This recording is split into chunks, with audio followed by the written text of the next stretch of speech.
screeching sound penetrates my brain. I'm not quite sure what it is. It's definitely an annoying sound, and I feel I need to remember what makes that sound. What's wrong with my brain? I shake my head and try to ignore the sound. The sound doesn't help. My fingers grab something I'm lying on. Sand. It feels like sand. The emptiness in my head seems to be disappearing.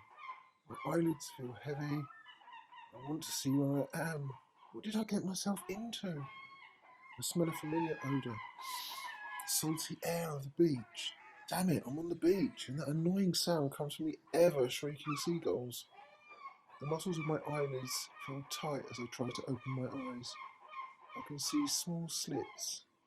Yes, I'm lying on the beach, my face turned towards the city. I vaguely see the edge of the sand where the grass starts to grow and rises to Murdoch's Lane. Behind the old houses, the new city arises, high towers that reach out to the sky, and seagulls everywhere, both in the town and the new city.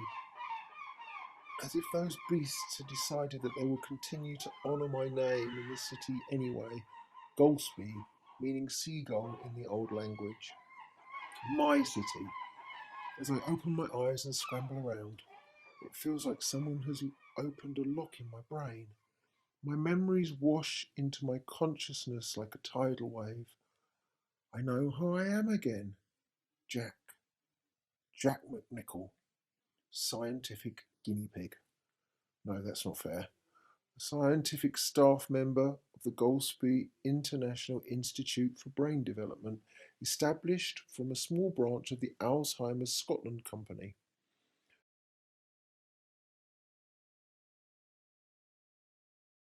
Thank you very much for my opportunity to speak. I'm actually not a farm worker at all. I'm a research scientist. Excuse me. It's okay. So I'm a research scientist. I work in the farm scraper, and which produces most of the food for New Canterbury, as you've already said. Over 1 million people we produce food for. And obviously water is a necessity for growing food, and this is the really exciting part of our research actually, is that we're now only a few months away from extracting the salt from seawater, and in the future we'll be exclusively using seawater in our food production, which will take all of the pressure off of some of our micro communities.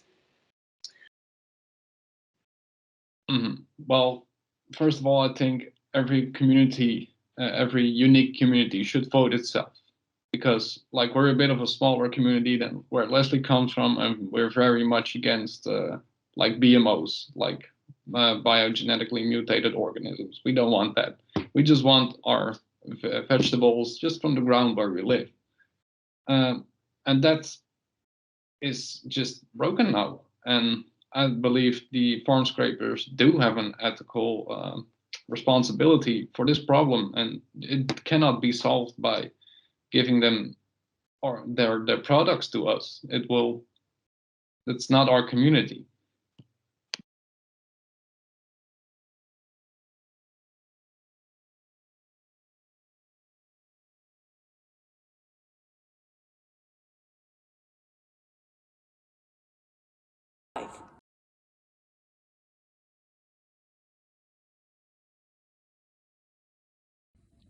Hi, so this is a bit further experiment with a bare conductive touchboard, which is this, and then there's there's already some sounds that have been preloaded, and there are different sounds on these different pins. So you can see I've got a crocodile clip attached to that one, and then it's coming out into a little tiny speaker, and that's the power that's running the bare conductive board. So the bit that we're interested in is this crocodile clip that's coming out of one of the pins, and so it goes round. And what I've done is I've got the map, printed the map out, and then if I touch the map. Congratulations! If you're hearing this message, your touchboard is live. So you can Congratulations.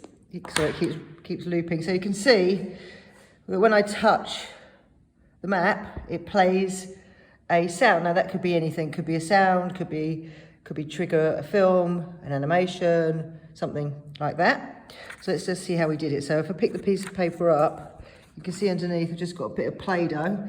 So Play-Doh, we use Play-Doh because it's highly conductive, and then I've just buried the crocodile clip, which is going to react to my touch into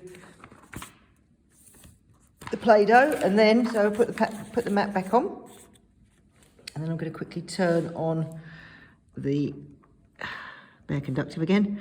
Sorry, I'm doing this on my own, so it's a bit tricky to get things done. Okay, so there we go. So it's just to recap, there's the power source going into the bare conductive touch board. There's my little speaker. There's the crocodile clip that's coming out of one of the pins. It's all, the sound on it is just the sound that came with the bare conductive.